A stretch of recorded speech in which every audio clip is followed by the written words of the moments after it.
Assalamualaikum everyone. I hope you guys are doing great and welcome back to another vlog. Actually this is my first vlog honestly, but we just found out कि कल ईद है and today is basically चांद रात. So हम भागे stores पे, हम पहले लूलू पे गए और हम सारी शॉपिंग करके आए जो हमने खाना शाना बनाना है. पहले तो हमने डिसाइड किया कि हमने खाना शाना बनाना बेसिकली क्या है, तो हम सिर्फ वो चीज़ें लाए, लिमिटेड चीज़ें लेकर आए जो हमने ईद पे बनाना है. So for the first thing that I did when I came home, मैंने अभी अपना अबाया भी नहीं उतारा and I started clearing out the fridge, क्योंकि हमने अब नई ग्रोसरीज रखनी है तो everything needs to be cleared. और ईद ऐसा टाइम है जहाँ पे हमारी माएँ हमेशा डीप क्लीनिंग का कहती थी और हमारी जो मासियाँ हैं उनकी लग जाती थी कि बस अब ईद आने वाली है तो चांद रात या बिफ़ोर चांद रात घर की बहुत अच्छे से सफाई करनी है, घर को पूरा नीट एंड क्लीन कर देना है. So now that I live alone, अब मुझे भी ये सारा कुछ खुद करना पड़ता है और ऑनेस्टली बहुत बहुत मुश्किल लगता था स्टार्ट में जब मैं फ़र्स्ट यहाँ पे आई थी. बट अल्लाह का बहुत शुक्र है, आहिस्ता आहिस्ता अल्लाह ने आसानियाँ पैदा की और अब इतना ज़्यादा नहीं लगता. तो हम वही औलाद हैं जो स्पॉइल्ड होती थी और कोई भी ये यकीन नहीं करेगा जब भी कोई ये देखेगा कि हम लोगों ने भी इतना ज़्यादा अब कर लिया है कि हम काम शाम कर लेते हैं. ऑफ़िस के साथ साथ घर का काम करना बहुत मुश्किल है, लेकिन आप आहिस्ता आहिस्ता सीख लेते हो कि मल्टीटास्क किस तरह से करना है और बस अब हो जाता है. और जब तक खुद ना करो सफाई, आप मेड को भी बुला लो तो तब भी वो तसल्ली नहीं होती, पता नहीं उसने वहाँ से लगाया होगा, कॉर्नर साफ़ किए होंगे कि नहीं.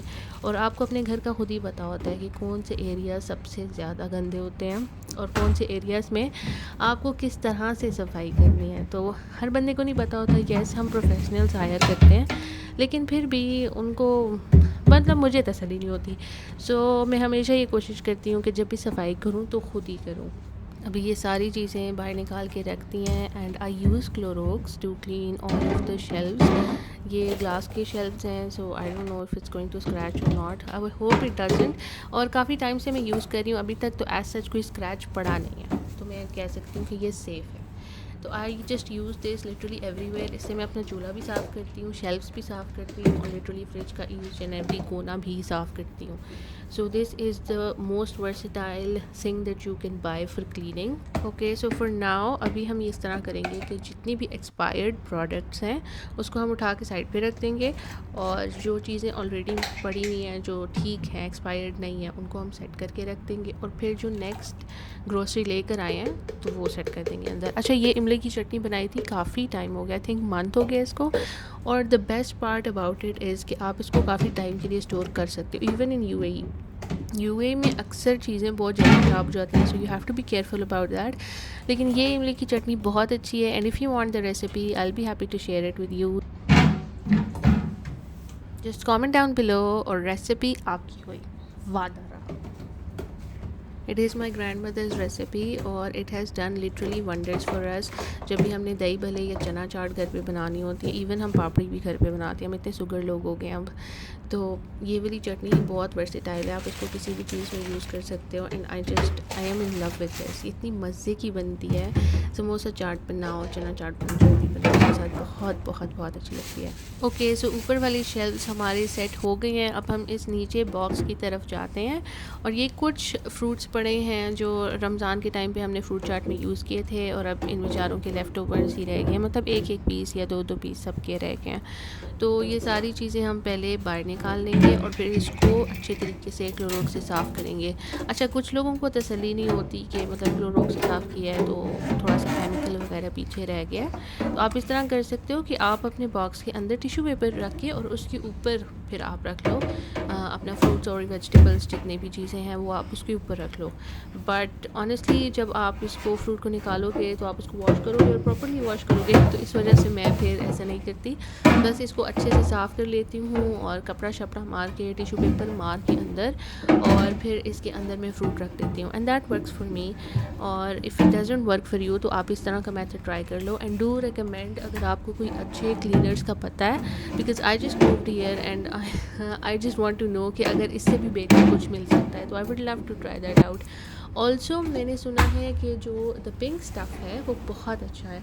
लेकिन मैंने अभी तक खुद ट्राई नहीं किया तो मैं कुछ कह नहीं सकती, but if any of you have tried using it so do let me know, I would love to give it a shot and share my experience with you कि किस तरह क्या उसने रिएक्ट किया चीज़ों के साथ और किस तरह की रिज़ल्ट उससे मिल। अब ये नीचे वाले एरिया को भी हम अच्छे से साफ़ कर लेंगे, और जैसे जैसे मैं कपड़ा मार रही थी I forgot to dust everything off, वैसे वैसे चीज़ें वापस आती जा रही थी तो मुझे बहुत गुस्सा आ रहा था because at this point I was so hungry because I just came back from the mall, और मैंने कहा बस अब तो मैं गिर ही जाऊँगी।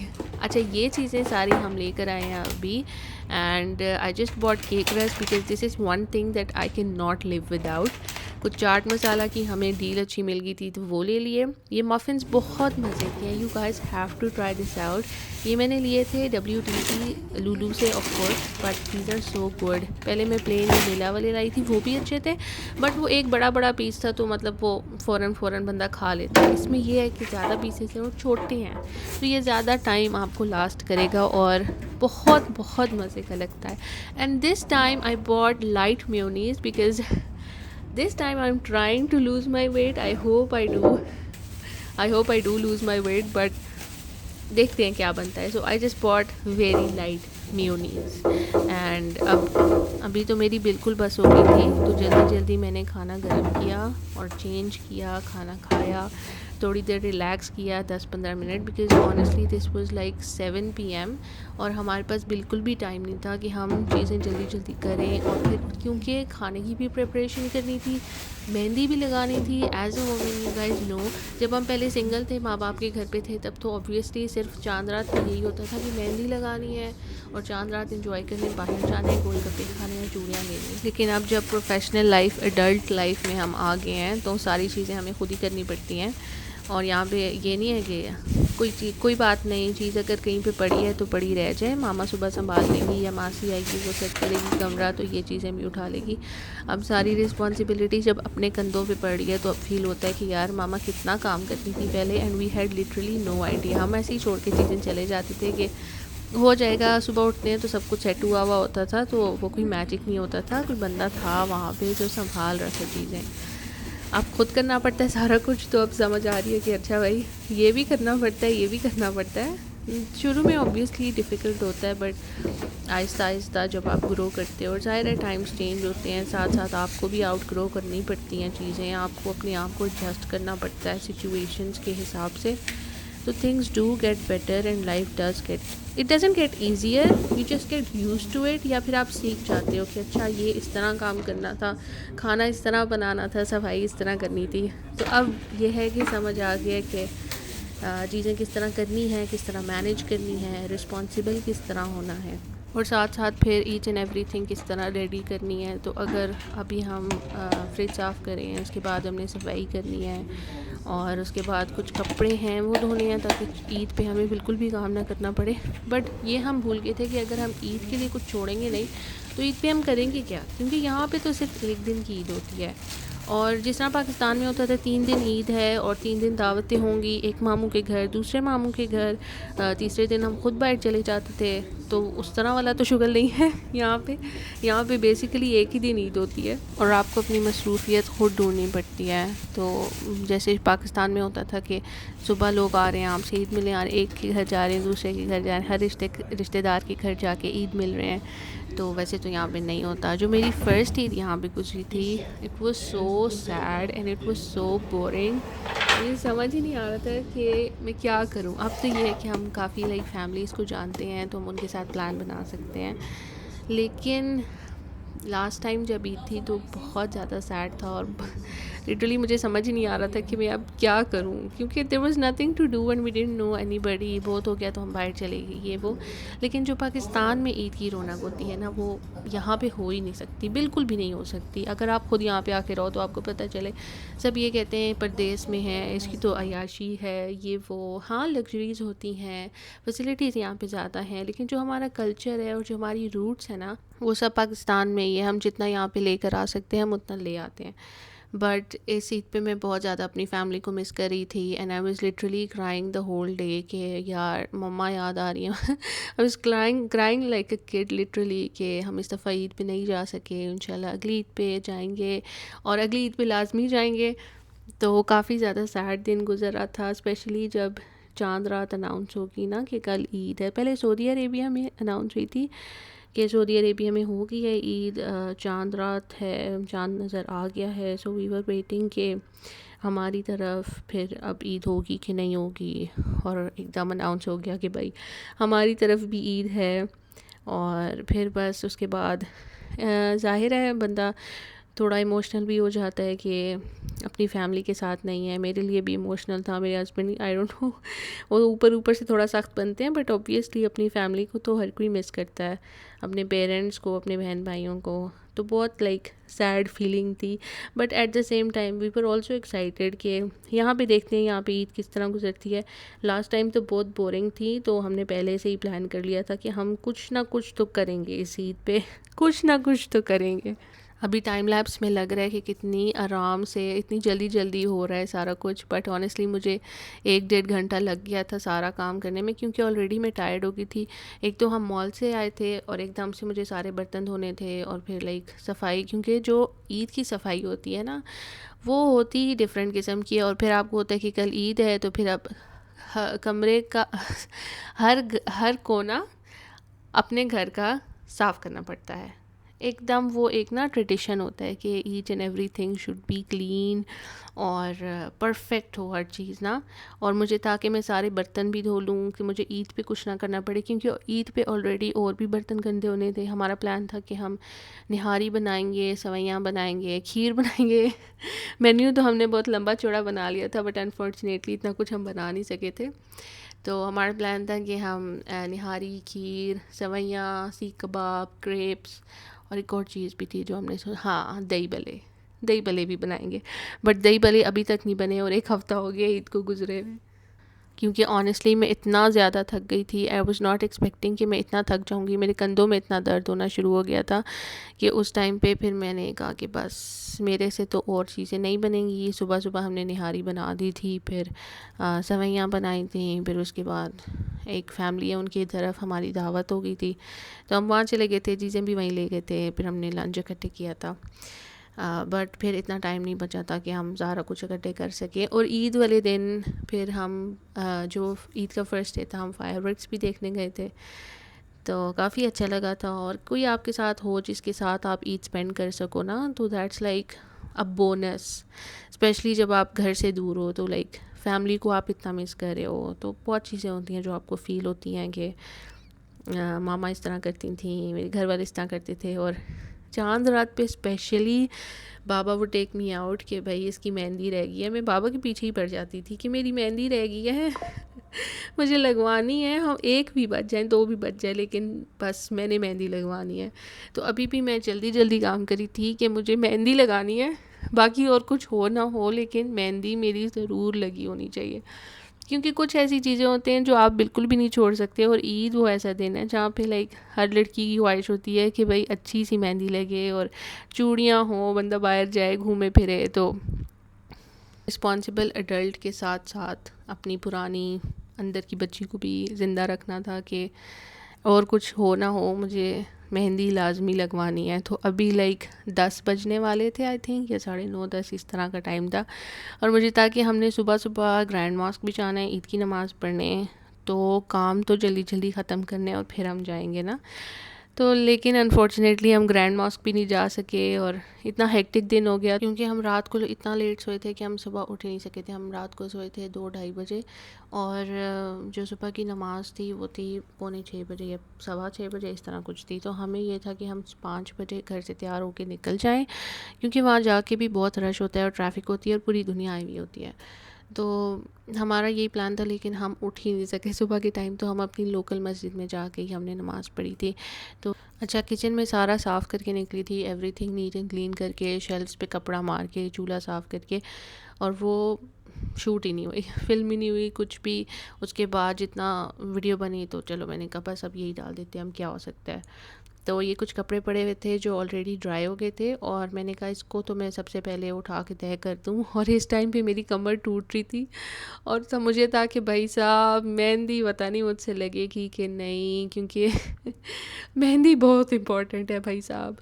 और बस ये कपड़े शपड़े तय किए, और जो नए धुले थे, जितना टाइम मैंने बर्तन धोए उतना टाइम ही लगा। 55 मिनट्स लगते हैं बर्तन धोने, सॉरी कपड़े धुलने में ना। तो उतने टाइम में ही कपड़े धुल गए थे। फिर मैंने कहा चलो अब इनको फैला देते हैं ताकि सुबह तक ये ड्राई हो जाएं। फिर सुबह मैं या ईद के पहले दिन जिस टाइम भी मुझे टाइम मिला तो इनको मैं तय करके अंदर रख दूँ। अच्छा, अब ये फुटेज है ईद के दूसरे दिन रात की, क्योंकि मैं इतना लिटरली थकी थी कि मेरे में हिम्मत ही नहीं थी कि मैं मेहंदी लगवा सकूं। और हम लोग ये स्टेंसिल्स लेकर आए के थे, ये मदीना जायद से हमें मिले थे, काफ़ी रीज़नेबल रेट पे मिले थे, लुलु से भी रीज़नेबल रेट पे मिले थे। और ये लिटरली मेरा मोस्ट फेवरेट डिज़ाइन है कि चाँद बना हुआ हो या ये जो लैंटर्न है वो बना हुआ हो। तो मैंने काफ़ी लोगों से पूछा भी था ये बना देंगी, ये बना देंगी, पाकिस्तान में जब मैं थी तो किसी से बनता ही नहीं था, और मैं यूजुअली अपनी फ्रेंड से ही लगवाती थी मेहंदी। तो फाइनली मुझे ये डिज़ाइन मिल गया मदीना जायद से, and I was literally so happy. ये कोई हमने तीसरा स्टॉल देखा था, उधर ये डिज़ाइन पड़ा हुआ था। तो मैं बहुत चूज़ी हूँ अपने डिज़ाइंस को लेके, और मेरे दिल चाहता है कि बस जो सबसे मॉडर्न डिज़ाइन है ना मैं वो लगवाऊँ। मुझे ट्रेडिशनल फूल बूटियाँ नहीं पसंद, तो मुझे होता है कि यार थोड़ा सा डिफरेंट होना चाहिए। तो ये मुझे मिल गया था, और आई वाज सो हैप्पी। और ये मेरे हस्बैंड ने मुझे लगाया था क्योंकि मुझसे तो सही लग नहीं रहा था, तो ही वाज लाइक कि मैं लगा देता हूँ, मैं हेल्प करा देता हूँ तुम्हारी। And that was so sweet of him कि उन्होंने मुझे मेहंदी लगा दी थी, and it literally turned out so pretty. और ये वाली जो मेहंदी मैंने लिया है ये है मलाइका मेहंदी। और literally everyone at Warner Bros and at SeaWorld literally asked me कि ये आपने कहाँ से लगवाई है, ये आपने कलर, मतलब दे वर सो एक्साइटेड टू नो कि आपका इतना ज़्यादा डार्क कलर किस तरह आया है, कौन सी मेहंदी आपने लगाई है। मैंने लास्ट टाइम ऑर्गेनिक मेहंदी लगाई थी और उसका लिटरली कलर ही नहीं आया था, and I was so sad. हालांकि मैंने सिर्फ गोल दायरा सा डाला था जो टिक्की होती है हमारी प्लेन, तो वो बस मैंने बनाया था और फिर अपनी फिंगर्स पे लगा लिया था, लेकिन उसका कलर ही नहीं आया था। और सेकंड थर्ड डे जाके उसका हल्का सा ऑरेंज कलर आया था, और मुझे इतना गुस्सा आ रहा था इस बात पे, क्योंकि I am such a huge fan कि डार्क कलर आए मेहंदी का।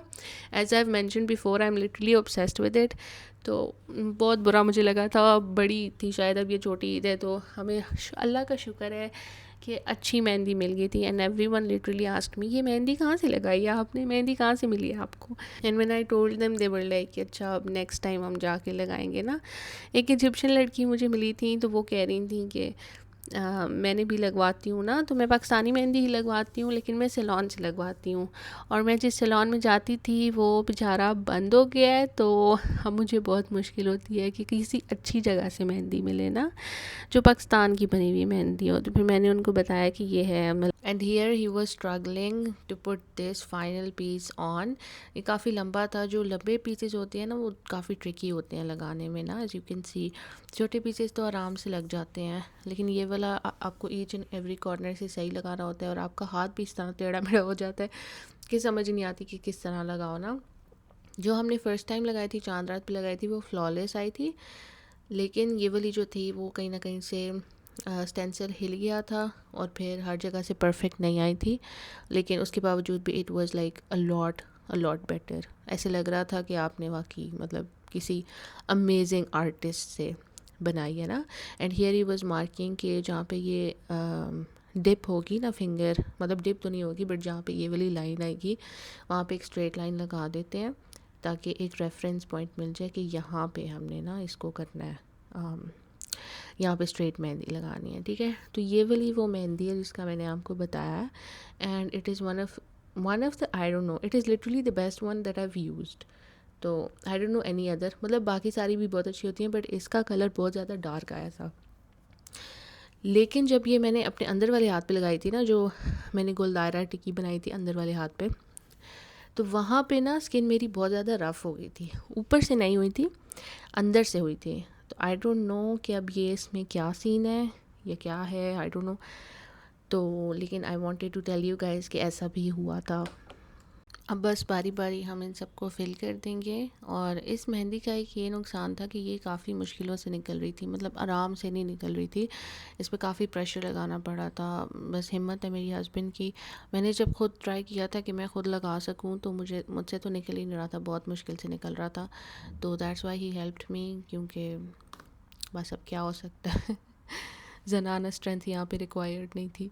सबसे अच्छी बात जो मुझे इन स्टेंसिल्स की लगती है वो ये है कि लाइक आपका परफेक्ट एक तो स्टिकर होता है ना, तो दैट्स लाइक वे ईजियर। अगर आपको वो मिल जाता है तो well and good, that's like the best thing that you can get. But stencil भी ना बहुत अच्छे, लाइक सेकंड नंबर पे आई वुड से कि स्टेंसिल आता है।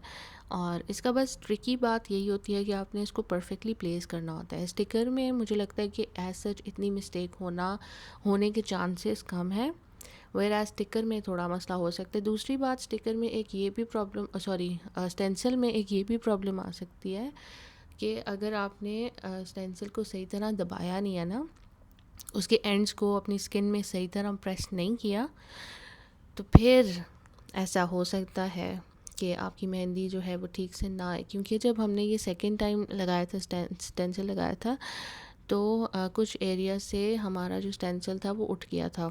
क्योंकि एक तो मैंने हाथ सही नहीं रखा हुआ था, और दूसरा दूसरा बस यही था कि मैंने हाथ सही नहीं रखा हुआ था। I was not very careful the second time. मैंने फ़र्स्ट टाइम बहुत एहतियात से अपना हाथ रखा हुआ था कि बस कोई चीज़ ख़राब ना हो। चांद रात भी थी, 2 बज गए थे। लेकिन ये अभी हम आई थिंक 8-9 बजे भी लगा रहे थे, ईद के सेकेंड डे लगा रहे थे। तो लेकिन फिर भी इसमें मुझे कुछ एरियाज़ में प्रॉब्लम आया था, कुछ जगह पे ठीक से नहीं लगा था। लेकिन रिज़ल्ट इस मेहंदी का बहुत अच्छा है। So if you get a good mehndi and you get someone who can put the stencil right on your hand without making any mistakes, तो ज़बरदस्त आपकी ज़िंदगी संवर चुकी है। And now he is just filling जो भी हमारे फिंगर के इर्द गिर्द वाली स्पेस है, द ट्रेडिशनल स्पेस। हम इसको इस तरह ही मोस्टली फिल करते हैं, इसको बस पूरा फिल कर देते हैं स्क्वायर बना के। इसमें भी काफ़ी सारे डिज़ाइन आते हैं, तो अगर आपके पास ज़्यादा टाइम है तो, और आपके हस्बैंड स्किल्ड हैं, तो फिर आप उनसे डिज़ाइन बनवा सकती हैं। बट ओवर हियर ये मेहंदी इतनी मुश्किल से निकल रही थी कि आई जस्ट सेड कि बस ना आप इसको सिंपल सिंपल तरीके से ही बना दें। एक और चीज़ जो मेरा करने का दिल था, मेरा दिल था कि मैं अपने नेल्स के ऊपर भी ना मेहंदी लगवा लूँ। मैंने ऑनलाइन देखा था, एक लड़की की रील थी, उसने लगाई हुई थी अपने नाखूनों के ऊपर ब्लैक कलर की हैना लगाई हुई थी, और वो इतना प्यारा लग रहा था। और उसको बस वो बफ़ कर लेती थी, and every time the colour fades a little bit, जैसे ही वो ब्राउन होने लगे तो उसको दोबारा ब्लैक कर लेती थी। मुझे गलती ये हुई कि मैंने उनकी रील सेव नहीं की, और फिर अब वो बस निकल गई है मेरे हाथ से। वरना I would definitely have asked her which हैना she used on her nails, क्योंकि ये वाली हैना मैंने लगाई है अपने नेल्स पे, और इसमें प्रॉब्लम ये आई थी कि जो बिल्कुल ही क्यूटिकल वाला एरिया है ना, वहाँ पे ये डार्केस्ट है और फिर आगे जाके लाइट हो जाती है। So it creates an ombre effect ना, which I am not really a fan of. क्योंकि जब तक ये आपके जो नेल का एंड है ना वहाँ तक पहुँचती है ना, तो ये ना लाइट ब्राउन सी अजीब सा गंदा सा कलर आ जाता है, विच इज़ फ़ाइन। अगर आपका ओम्ब्रे बन रहा है तो बहुत अच्छी बात है, प्यारा ही लगता है। लेकिन इस तरह ऐसे लगता है कि आपका नाखून बहुत ही ज़्यादा गंदा हुआ हुआ है, ठीक है। तो वो वाली जो चीज़ है ना, वो मुझे बिल्कुल भी नहीं पसंद, वो बहुत बुरी लगती है। तो बस इधर मेरे हस्बैंड ट्राई कर रहे थे कि हैना को उतार लें नाखूनों के ऊपर से, बट ही फेल्ड, तो उन्होंने पूरा उस पर लगा दिया ना। और बस फिर हमने अंदर वाले हाथ पे डिसाइड किया कि अब हम इस पे सिर्फ गोल दायरा सा बना देंगे, गोल टिक्की डाल देंगे, और बस फिंगर पे ट्रेडिशनल जो सिंपल माहिरा ख़ान वाला डिज़ाइन है वही कर लेंगे। It looks very classy. अगर आप इसको अपने सामने वाले हाथ पे भी लगाओ ना तो बहुत क्लासी लगता है, and I just love this. तो जब भी मुझे कोई मिलता नहीं है जो मुझे सही से मेहंदी लगा सके ना पहले, तो मैं फिर यही वाला डिज़ाइन घर पे बना लेती हूँ, या मम्मा को कह देती हूँ वो मुझे बना। So this is everything for this video. I hope you guys really enjoyed it, and let me know in the comment section below what you guys did on your Chandrat, and I'll see you in the next one. Bye.